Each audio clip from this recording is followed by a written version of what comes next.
আসসালামু আলাইকুম প্রিয় দেশবাসী। দেখেন মিন্টন সমাদার দেখেন তারকে গ্রেপ্তার করা হয়েছে এবং তাকে রিমান্ডে জিজ্ঞাসাবাদ করা হবে। আমরা চাই যেন সঠিক তদন্ত করে সঠিক বিচার হোক। ভিডিওটি দেখেন ডিবি হারুন সাহেব কি বলে, ডিবি প্রধান হারুন সাহেব কি বলে। সবাই ভিডিওটি বেশি বেশি শেয়ার করবেন। ফার্মেসিতে কিছু কাজ করত, সেখানে ওষুধ বিক্রি তৈরি করার কারণে তাকে সেখান থেকে বের করে দেওয়া হয়। এরপরে সে একটা পর্যায়ে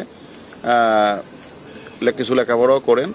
সে মিঠু হালদার নামে একটা নার্স, যে নার্সিং মেয়ে, যে পেশা নার্স, তাকে বিয়ে করার পরে সে তখন তার স্বপ্নে আসলো সে ওল্ড অ্যান্ড চাইল্ড একটা কেয়ার সেন্টার সে স্থাপন করবে, এরকম একটা তার আসলো। তখন তার ওয়াইফকে নিয়ে সে মিরপুর এলাকায় একটা child and old age care নামে একটা প্রতিষ্ঠান খুলে। এখন সেখানে খুলে আসলে এই যে তার বাচ্চা শিশুদেরকে নিয়ে আসতো, আর বৃদ্ধ মানুষগুলি যারা সেখান থেকে গরিব তাদেরকে নিয়ে আসতো। এরকমভাবে আপনারাও দেখেছেন বিভিন্ন মিডিয়াতেও, সোশ্যাল মিডিয়াতে ভাইরাল হয়েছে। সেখানে এগুলি সে প্রকাশ হয়েছে এবং সে বলেছে যে আমরা সেখানে অপারেশন থিয়েটার আছে, সেখানে মানুষকে সে বিভিন্ন ধরনের সেবা দেয়। তাহলে অপারেশন থিয়েটার থাকে, হাসপাতাল থাকে, তারও তো লাইসেন্স থাকতে হবে। সে লাইসেন্স নেই। সে বেশিরভাগ কারণে না, সে রাতে লাশ দাপন করে। তখন তাকে জিজ্ঞাসাবাদ করা হলো যে আপনি রাতে লাশ দাপন করেন কেন?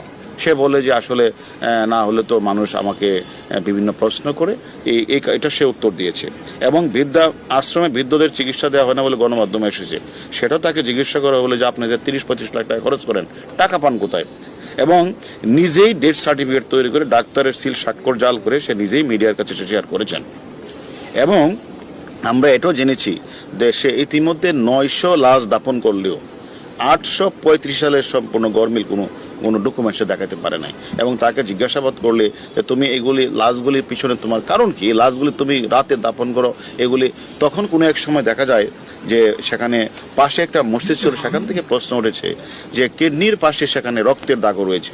তাহলে তার বিরুদ্ধে অজস্র অভিযোগ, যে অভিযোগগুলি আমরা তাকে জিজ্ঞাসাবাদ করব যে লাশগুলি রাতে কেন উনি দাপন করতেন।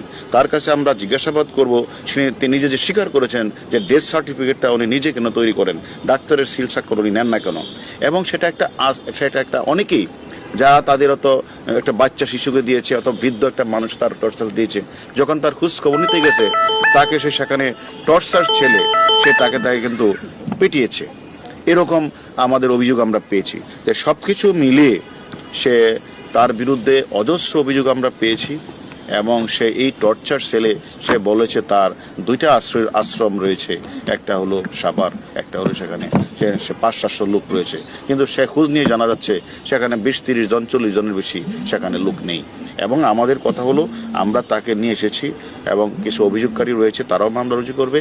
আমরা তাদেরকে রিমান্ডে এনে জিজ্ঞাসাবাদ করব যে কত সংখ্যক মানুষ তার এনে চিকিৎসার জন্য গিয়েছিল, কত সংখ্যক মানুষ মারা গেল, সে কি আসলে এই সকল তার তথাকথিত থিয়েটার ইয়ার নামে সে সেখান থেকে সে যে স্থাপন করেছেন, সেখানে যে তার ভিতরে সে যে অপারেশন থিয়েটার, সে অপারেশন থিয়েটারের মাধ্যমে সে সেখান থেকে কিডনি বিক্রি করেছেন কিনা আপনারা যে অভিযোগটা করেছেন সেটাও আমরা তদন্ত করব। এবং কেন সে নিজে ডেথ সার্টিফিকেট নিজেই স্বাক্ষর দিয়ে তৈরি করেছেন, ডাক্তারের স্বাক্ষর কেন নেন নাই, সেটা আমরা খুঁজে বের করব। এবং বেশিরভাগ লাশ দাঁতে দাপন করলেন কেন, এবং তিনি 2টি আশ্রমের কথা বলে শত শত মানুষের রাখার কথা বলে সেখানে কোনো লাশ নেই, সব কিছু আমরা তদন্ত করে আমরা পরবর্তী পর্যায়ে আপনাদেরকে জানাবো যে আমরা তার বিরুদ্ধে এই অভিযোগগুলি আমরা পেয়েছি। এখন আমরা মামলা রুজু হওয়ার পরে আমরা রিমান্ডে এনে বাকি তথ্যগুলি আপনাদের জানাবো। আলম ভাই, আমি আজকে মিরপুর মডেল থানায় গিয়েছিলাম ওনাদের কাছে জানতে যে এই যে মরদেহগুলো তিনি দাফন করেছেন, অনেকগুলোর ক্ষেত্রেই নাম পরিচয়হীন বা স্বজনরা ছিল না।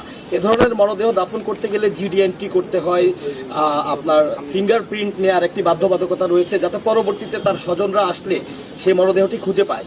তো মডেল থানায় আমরা গিয়েছিলাম, তারা বলেছেন যে একটি লাশের ক্ষেত্রেও এ ধরনের কোনো আইন তিনি মানেননি, অর্থাৎ তিনি নিজেই একটি আমরা এই ধরনের বিষয়গুলো মিডিয়াতে আসার কারণেই, জনমনে বিভিন্ন প্রশ্নের সম্মুখীনের কারণেই আমরা কিন্তু তাকে গ্রেপ্তার করেছি।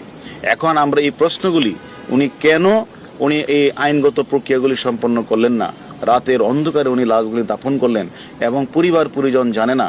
তারা যখন জানতে যায় তাদের কেন তিনি পিটালেন, আমরা সবকিছুই তদন্তে নিয়ে আসবো। কারণ ভাই একটু পরিষ্কার করবেন আমাদের নিউজের ক্ষেত্রে যে ওনার নামে একটা সাভার থানায় মামলা ছিল, সেটাতে উনি জামিনে আছেন। আজকে উনি গ্রেফতার হলেন, স্পেসিফিক কিসে গ্রেফতার করলেন আর আরেকটা কোথায় থেকে গ্রেফতার করছেন?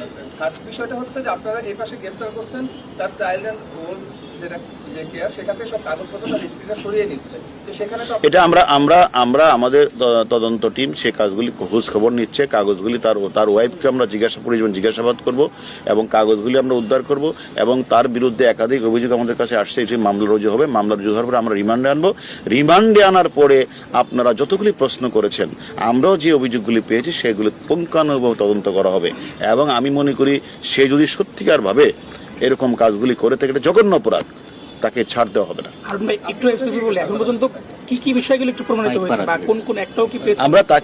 আমরা এখন মামলা কপি আমরা পেয়েছি। আমরা তার বিরুদ্ধে একদিকে তো মানব পাচার, অন্যদিকে তার বিরুদ্ধে যে বাচ্চা শিশুদের উপরে যে হামলা এবং আত্মীয় স্বজন গেলে যে তাদের উপরে মারপিট এবং বিভিন্ন জায়গাগুলোতে উনি যে টর্চার সেল বানিয়েছেন, সবকিছুই তার মামলার মধ্যে আসবে।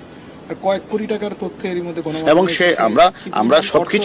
আমরা সবকিছুই তদন্তে নিয়ে আসবো।